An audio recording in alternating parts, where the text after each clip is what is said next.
guys all come from a family of musicians, and I had the honor and the privilege to basically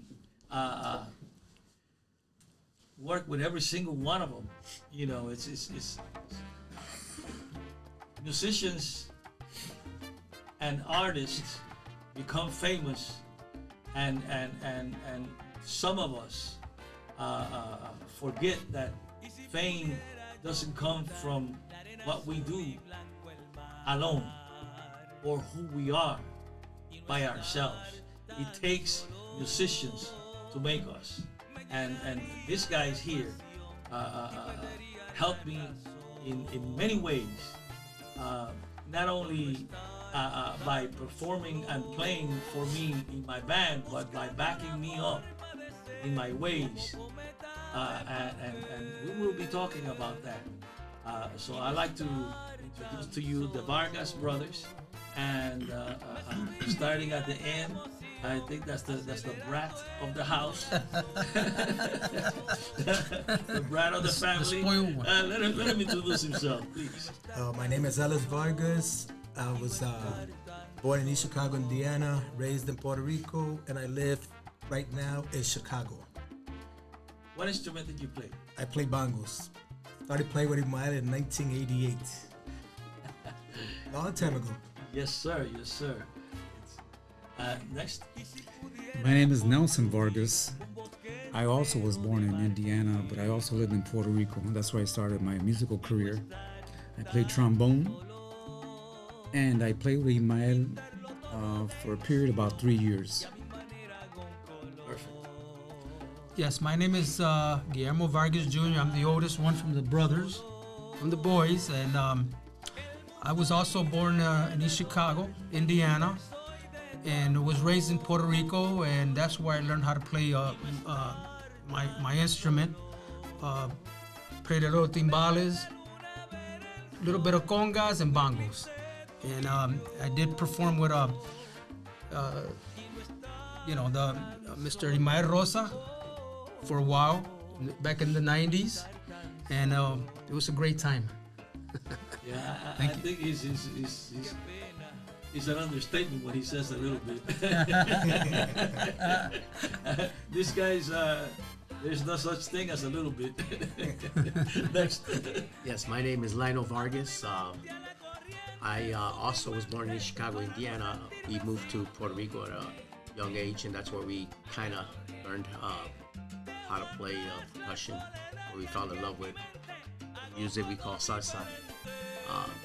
Moved back here in '79, and then started playing in Chicago around the '80s, and around the '90s I met him. Well, I knew Ismael for years, but around the '90s, '92, I started playing with Ismael, and to '93, '94, around there. So '93, I think it was. Let's do this in English. That was in English. It doesn't have to be verbatim. And Right. if you want to say something else, it's okay. Okay. How does it sound so far? I mean, So so far so good. basically, yeah, the characteristics of that and the things that appeal to you enough to say yes, and that kept you going through our time together. Go ahead and start. Well, playing with Mael back in the late 80s. I was recommended by my brother Lionel. I was looking for a bongo player. He wanted Lionel. Lionel was playing with another band, and he couldn't do it. So Lionel recommended me. Mael didn't know me at that time that much, but he accepted me, and I stayed there for a while, and it was fun. It was fun playing with Ismael because Ismael is a very humble individual. The same way he is right now, he was back then. You know, very nice. Always had the musicians dressing up good, and when you dress up good, well, the band plays better. It's my thought, you know. So it was fun playing with him because he always used to come out with different things, you know, and and he wanted the musicians to give 100%, but he was backing you up at the same time, you know. He wasn't criticizing you if you missed, he was always there for you, and that's very important as a director, as the boss, to be always have the back of the musician, So it was an honor playing with Ismael, honor and a pleasure. Well, I remember how I entered the band. I went to a gig, the Land of Oz. Went to go see because my brother at the time, Junior, was playing with them, and I wasn't playing with wasn't playing at all. So I decided to go over there and at the end of the night, I had some issues with some musicians of his, and he asked me if I was interested in joining the band, and I said, "Yeah, we can talk about it more." So I ended up joining the band, saying yes, and I joined the band. One of the things I remember about is the band always it was always progressing. The music was always changing. It was getting better. We were starting to work a lot more. And working with Ismael was a pleasure. Ismael always he always listened to what you had to say. And if you had an issue in the band, he'll listen to you. And obviously he was the boss, and what he said goes. But he took everything into account. The rehearsals were professional. Everything was professional in that band, and that's the main thing that I liked about that band was the professionalism. Yeah, like I said earlier, I started playing with Ismael in the early 90s. My brother moved on, I guess, to another group, and he offered me the if I wanted, to do the bongos in there, and I said, yeah, why not, So, but there was like Nelson said, the band with Ismael, it started progressing, and the thing was, he would go to you and ask you, how do I make the band better? And we would tell him, Ismael, this doesn't sound right here. Let's try this. And he would always listen. And as time went on, you'll notice, we were noticing, man, this band sounds way different than what it did before. It sounds tight, and that's what I liked about him, because we would talk. He had that thing that he didn't have that, what do you call it, orgullo, with him, and he would say, he would listen, and of course, yeah, we were one of the best dressed bands also. I remember one time he went in and he said, we went to a rehearsal, and then he goes, hey, you guys, I need you guys to go over here.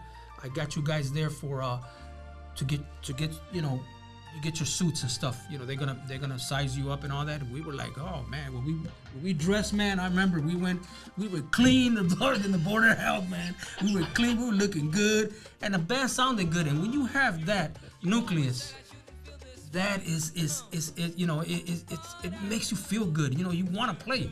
There was times, man, we were like, man, we're gonna play tonight, man. And we sounded damn good. That's how I remember that band. And of course, like I said, Ismael was a good leader. He was a good director, good leader, and that's what makes it. That's what made us. And there was times, like I remember one time we went to go play, and there was one guy in the band. There was a screw up. He was doing coro. I don't want to say the name, but the guy medio jalao, and right there, Ismael took him down and fired him right there on the spot. And he goes, I had to do it, man. I said, Ismael, no, there's nothing wrong with that. You have to do it.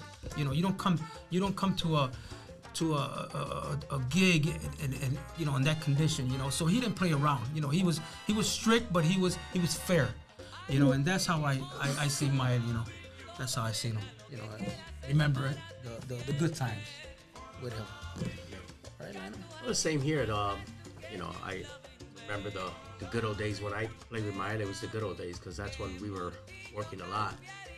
I remember being well dressed all the time, and like I said, it was always about that. He wanted to be the best well-dressed band. And remember back in those days, all the bands in the scene were very good. Everybody had solid bands, and everybody was working. Everybody was playing. Everybody was individual. The bands had their own musicians, not freelancing with everybody. If I played with Ismael, that was the band I played with. That was it.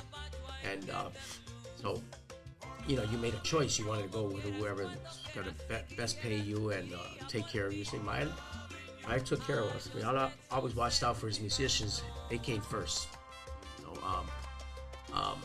Exactly what I remember the incident when we went to go perform at a gig, and like I said, bands were always playing everywhere.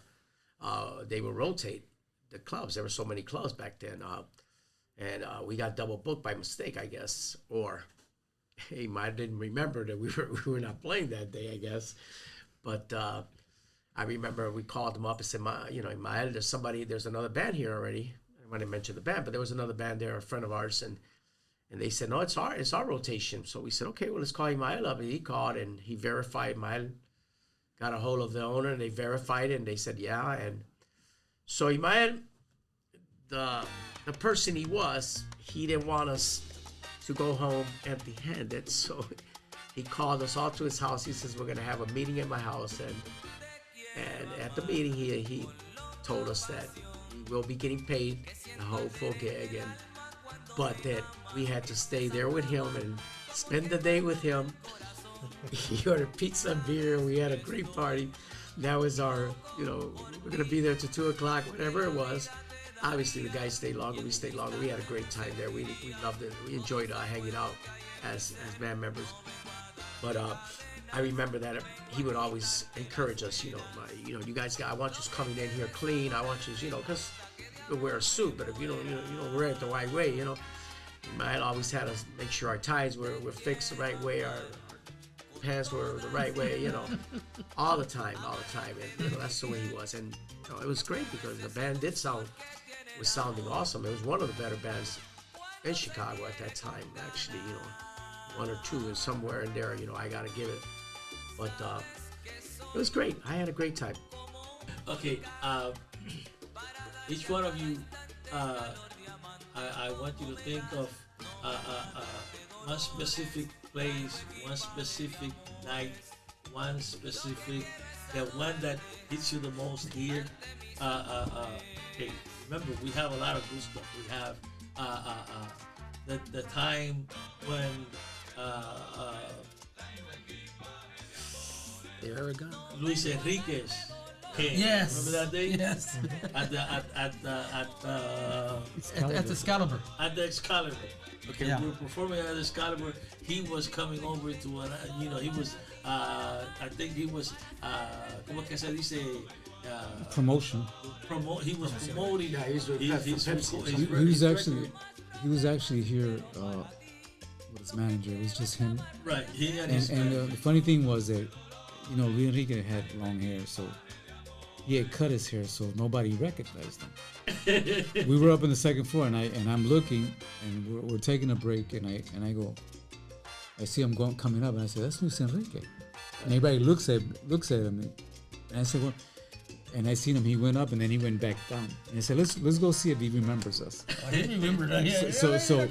So we went to the back. Remember, you would go upstairs, and then you would go down stairs, and you would end up by the bar. Right. And he seen us. He goes, and then he, we talked to him for a while. He goes, ¿Qué ustedes hacen aquí? I said, we're playing. He goes, well, you guys are playing, because he spoke a little bit of English. So you guys are playing? I said, yeah. He goes, can I jam up with you guys? Because he was a fiebro. I said, yeah, you can play whatever you want. Oh yeah. So we went upstairs.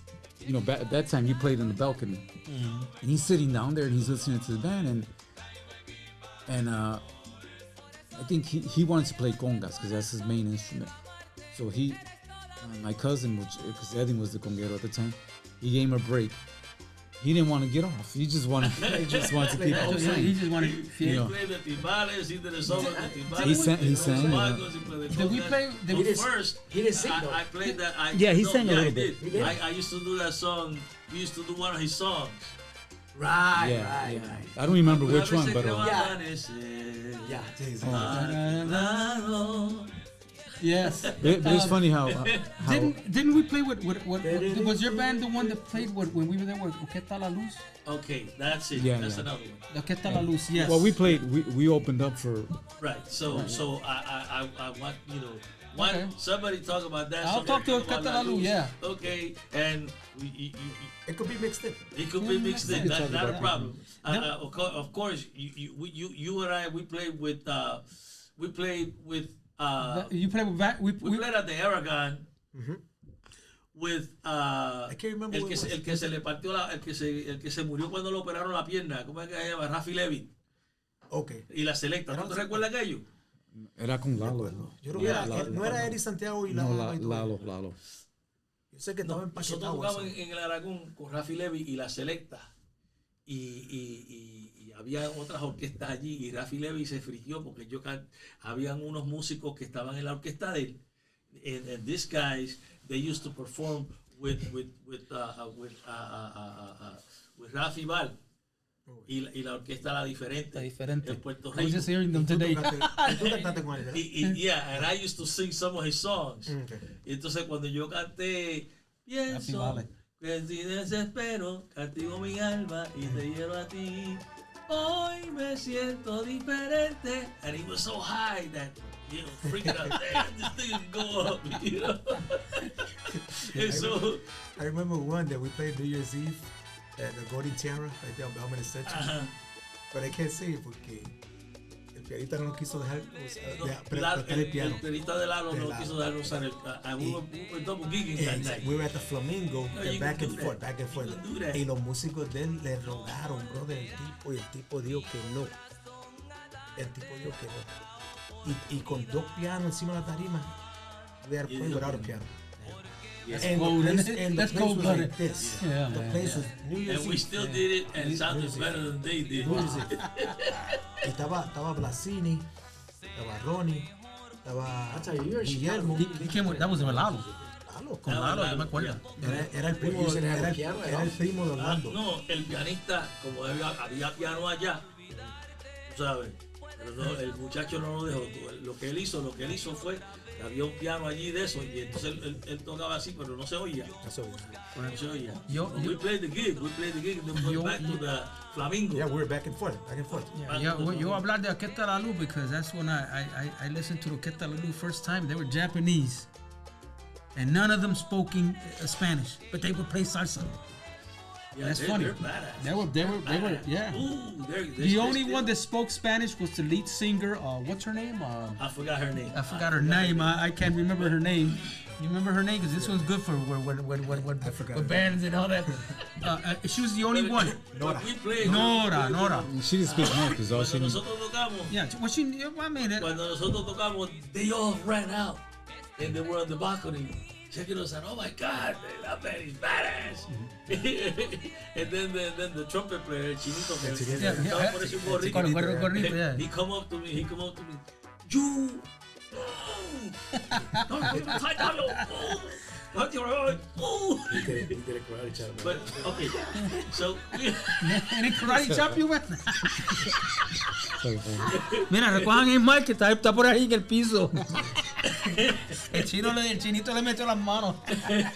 entonces, well, just okay, mucha gente, it doesn't matter. However, we played with a lot of different artists. We played with actually. Van Lester, remember Van Lester? You wanted to beat it up? Van Lester? Oh my God, sí, Valente, que lo tuve que callar en la casa. Ismael got the phone and said, hey man, you better pick this guy before I whip his ass. Yeah, he was acting real silly. Imagine, like we did one at la Casino with Willie Gonzalez. La primera vez que vino Willie Gonzalez aquí. Yeah. And I had taken my wife, and she was pregnant. She was like 7 months. Y el security guard no me quería al lado de la puerta. And I'm telling him, hey, I just got off the stage. He goes, I don't care. You can't be by the stage. I stood there. By the entrance, you used to come up the stairs like that, and then that was the dressing room, and then you go to the stage, and I was right there. You can't be you can't be there. I go, I just got off the stage. I don't care. You can't be there. I went up to you. I said, Mile, what's wrong with this guy, man? He's over here acting ridiculous, you know. We went up to the dude, and the dude was like 6'3", big dude. And in He front was of me, something else. and in front of me, I and this is not remember I'm not lying to you. He went up to the dude. "You my musician or not? I'll blow your head away."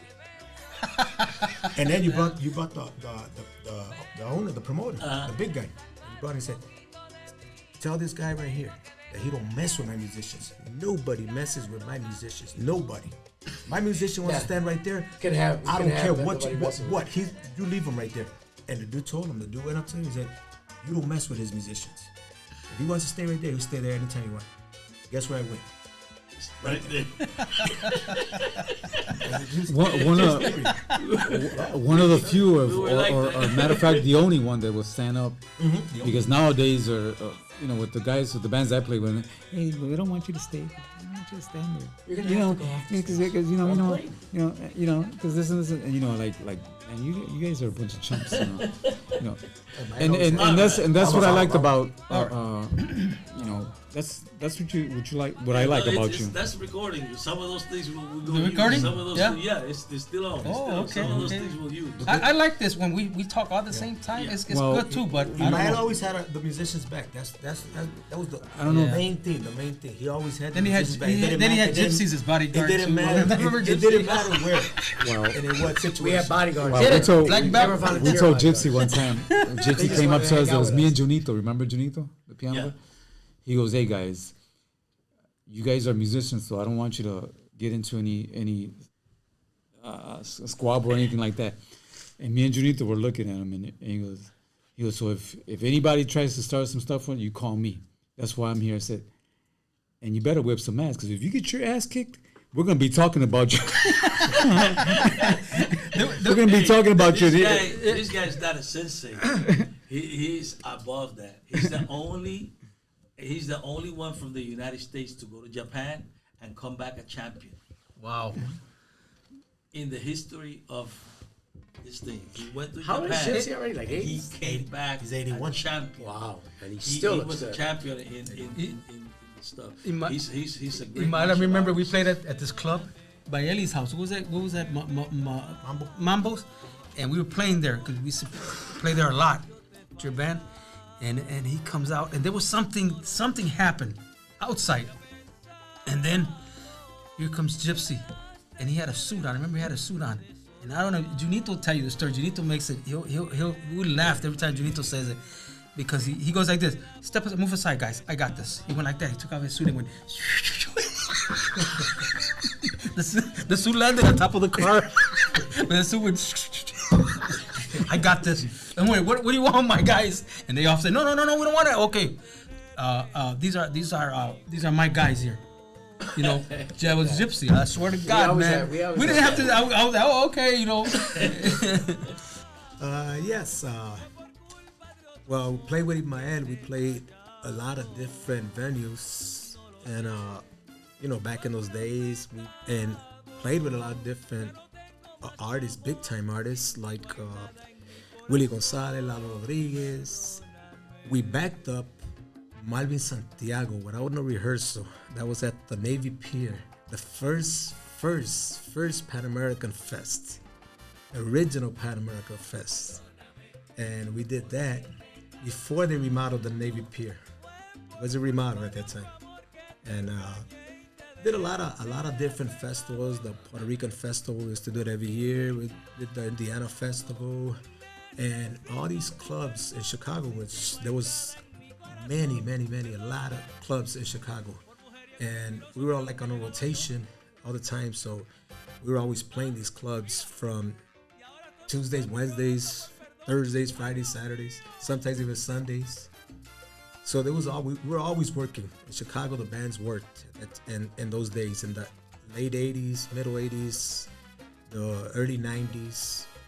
And, it was always a lot of work, and different artists coming into town, and we alternate with them at the Aragon. And real big dances, when the Aragon was the place to be for the big dances. When I mean 3 and 4 major artists, what I mean the top artists at that moment, that was the era kind of that time, and you had to go dressed 100%. And Ismael always had the band dressed 100%, especially for an occasion like the Aragon Ballroom, especially. Yes. And that was 1986. Yes. That Pan American Festival. Yeah. Wow. Yeah, that was 1986. Incredible. Incredible. How time ago. Yeah, they didn't even have a Ferris then. That Ferris wasn't there, huh? They didn't have a Ferris then.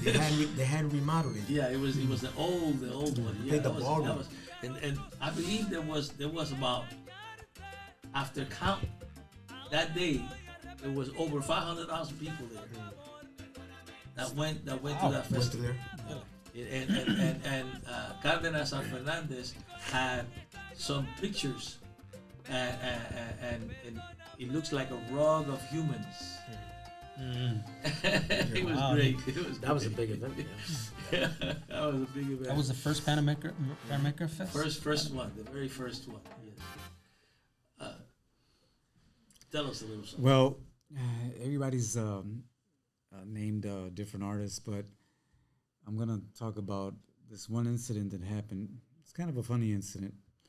I don't know if you remember about this, but we were doing the Puerto Rican Fest downtown, and we were on a float. And at the time, your album just came out, so we were supposed to play live. You had a sound system. Apparently, the sound system we couldn't get it to work, for some reason or another. So you said, "Don't worry, I got the recording. Let's just make up like we're playing." Okay. Really? So I'm up in the upper level of the float in the back. The driver is like on the bottom, and the band's playing, and we were one of the first floats. Well, what happened was, as we're going through the parade, everybody's cheering every time they heard the band. They thought we were playing live. So they're cheering us on like that. But some of the family members, as we came by, they started jumping on the float. And you heard a crack. It cracked. So the manhole covers, right? Okay. So as we're going, we're almost finishing the parade, but they kept on jumping. And when you heard the crack, and then the float just stopped like this. Boom. So we all flew. I flew up in the air like that, and I had my horn, and I remember that. It was like the Matrix. I don't know if you remember like that. and I fell, boom, sideways. And you remember you had I'm not sure if it was your relative, a nephew, a big guy. He was the equipment carrier.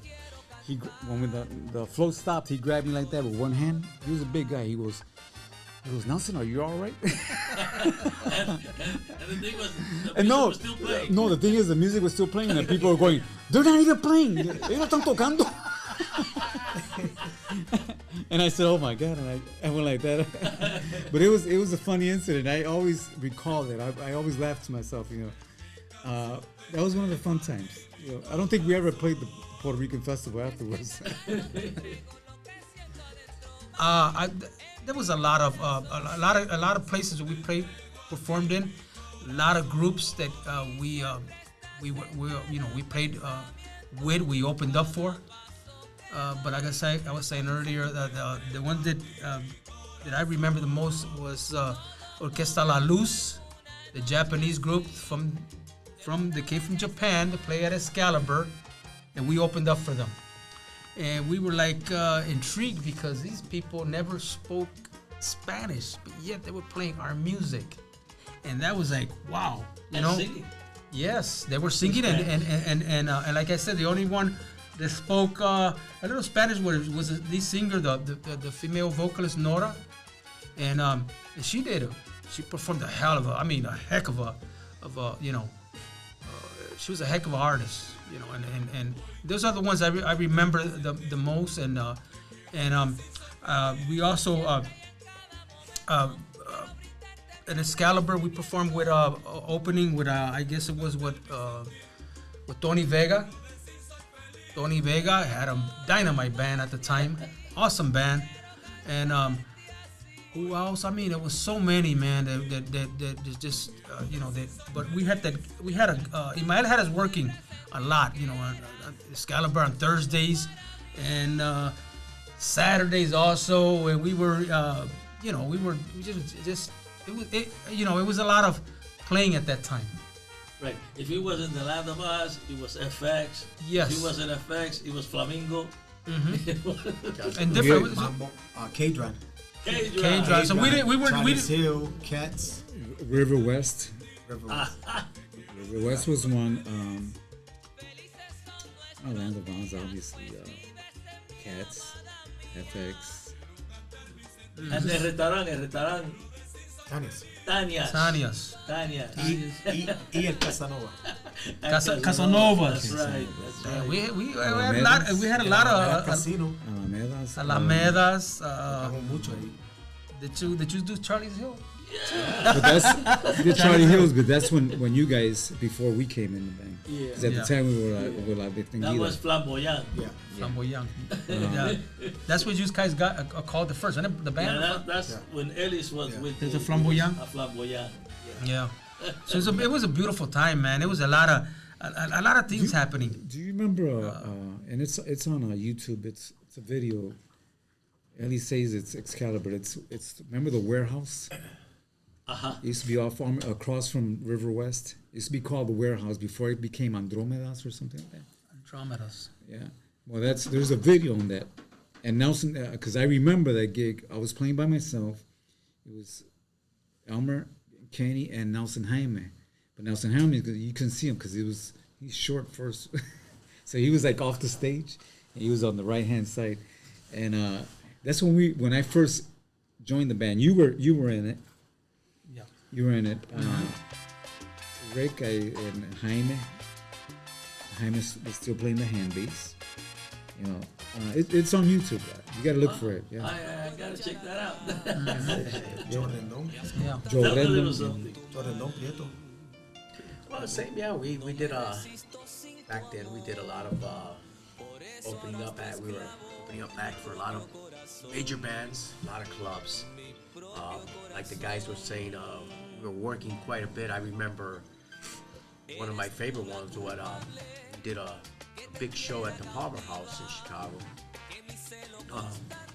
The main band at that time was Tony Vega, which had a awesome band. I mean, that band, we looked up to them. So to go there, we had to be really, really well rehearsed, which we were, and came nice and dressed at that time. Because that's the Palmer House. That's a big time hotel downtown.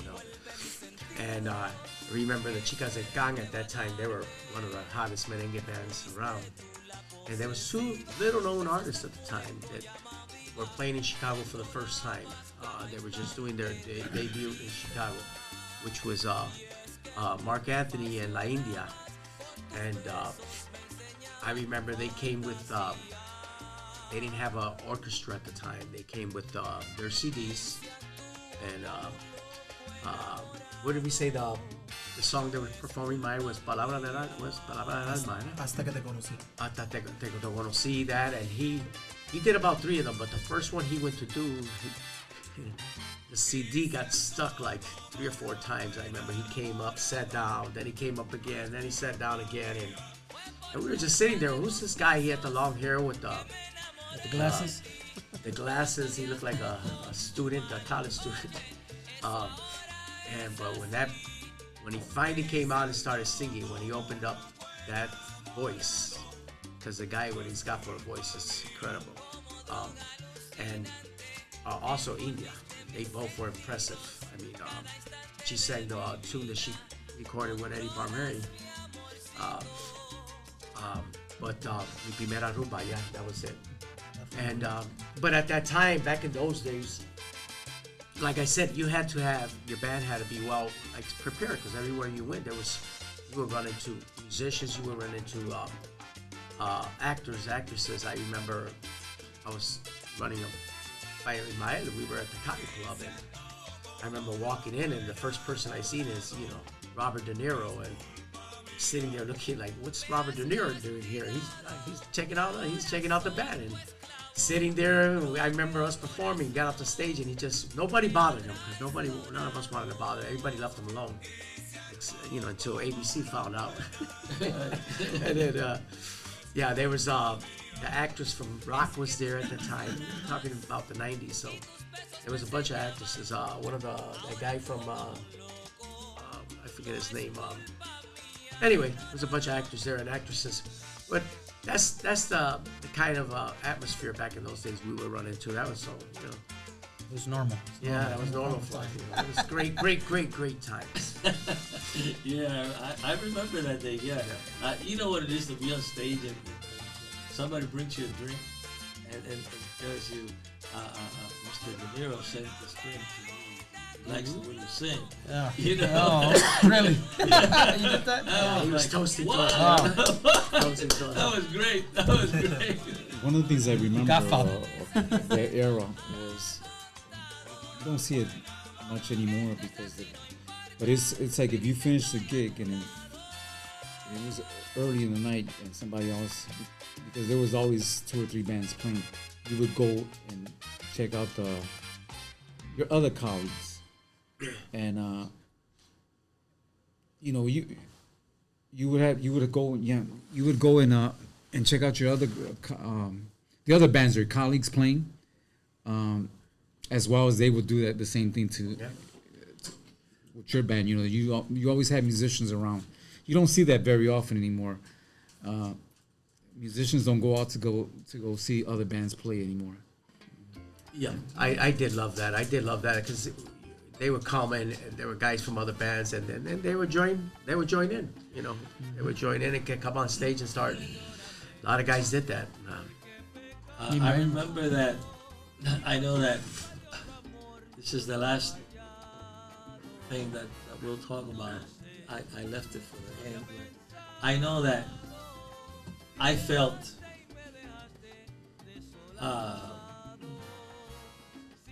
like I was in another universe. Mm-hmm. One weekend we're performing together, and the next minute I'm in prison. And time flew for me real fast. And I know that I felt I left my family. And I was devastated. And I know that you guys were also devastated because we were that close. Yep. We were that close. And I'm glad and happy to say that it was great, because when I received the pardon from the President Barack Obama, you know, I didn't have any money to do something, but you guys stepped up. Oh, of course. You guys stepped up, yeah. and we did a concert. I was still in the halfway house because President Obama gave me a year of house arrest until I got. He didn't want me to get in trouble, Mm-hmm. and it had been 22 years and some change, and it was crazy. But I just want you guys to know that I'm really thankful, because I know that you guys stepped up and we rocked the house that night at Mambo Club. and if we have to do it again, we'll do it again. No problem. We did. We rocked the place, man. It was. We sure did. Well, for me, the day Ismael was arrested, that was probably one of the worst days of my life. Also, you know, Ismael was a friend. He was my boss, my musical director, a director of the band. He was our boss, and I had the 2.5 years I spent with him performing. Probably one of the best times I had. I enjoyed playing so much with Ismael. It was so much fun. So, you know, knowing Ismael's character, how Ismael was, I couldn't believe it. You know, I still can't believe to this day what they did to him. But anyway, it was hard on all of us. I mean, not knowing where he was at, not being able to talk to him. I always call my brother Ellis and would always asking, you know, how can you get a hold of him? And we tried. He tried. Ellis was always on top of it, trying to find out, you know. And sometimes, and then one day he showed me. I wrote to him. He said he wrote to him. He ended up writing back and sent some pictures. That was a happy day for us, you know. It disrupted our lives, all of us, because you know we were used to some certain way, and now that was all gone. It wasn't the same anymore, you know. And all the guys in the band felt the same way. It hurt us quite a bit. When he got out, wow, I remember that, because I remember Ellis telling me that they were working on it, and we were constantly calling, what's going on? And I remember on Facebook they were putting petitions to sign. I remember signing and calling my friends up and telling them, hey, sign this petition, calling my brothers up. You know, we got to get him out, and then yeah, you know, they ended up finally letting him out, which was great. About the reunion, when we had the reunion, when we first seen him, first time we seen him, that was great. We were all anxious, a little nervous. You know, we haven't seen Ismael in 23 years. You know, it took him a while to look at us and see. You know, a lot of us had turned to gray hair. You know, we were youngsters back then. We had gray hair, and he didn't have his. I lost I mine. gotta look. So you know, it was hard on us. But at the end, you know, God prevailed. God came through.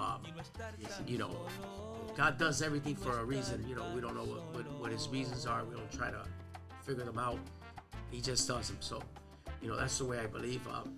But Ismael is here now. I mean, thank God. He calls me every little while. He's always telling me we're gonna get something going, do something together, which we're always game for that. Those were the great times. So yeah, you know, glad you're back, my brother. We appreciate it. My brothers do. I know we do. Even though when you were gone, we used to talk about you all the time. Everything was about, you know, the days with Ismael's band, and when we got together with the other musicians, that's what we talked about. So, you know, we're just happy for you, man. I hope, you know, God gives you everything. You deserve everything you get. Deserve it, man. And we're just happy that you're here now, and wow, it's just amazing what the Lord has done. Yes. Because you have to, you know, he's the one. Without him, you There's nothing. There's nothing. Exactly. So you have to have him first, and he came through, and he took care of you, and like I was joking earlier. Now that you're there in church and you're helping everybody and showing them the way, the right way. You know what I'm saying? Yes. So I just want everyone to know and see. A lot of people talk about these things. We want to share that with ourselves here and also with you out there. And it is our hope and our desire that you will see that music is a wonderful thing. And we grew up wishing to be able to play an instrument, to be able to do one thing, and we did it. And not that we only do it with us, but we did it with the best of the best of the best of the best. Tito Puente, no problem. Eddie Palmieri, no problem. You know, Frankie Ruiz, no problem. Hector Lavoe, no problem. Willie Colon, no problem. All of it. Con todos, and no one can take that away from us. That's and right. This friendship, this bond that we have together, is forever. That's right. Thank you. Yes. Thank you. Thank you, Ismael. Thank you for everything, man. I love you, my man. I love you too. Wait a minute, Ismael, I'm gonna sing a tune. ¿Y quién es él? Sentimental fool. Yes, sir. And cut. Como siempre, abre tu mente.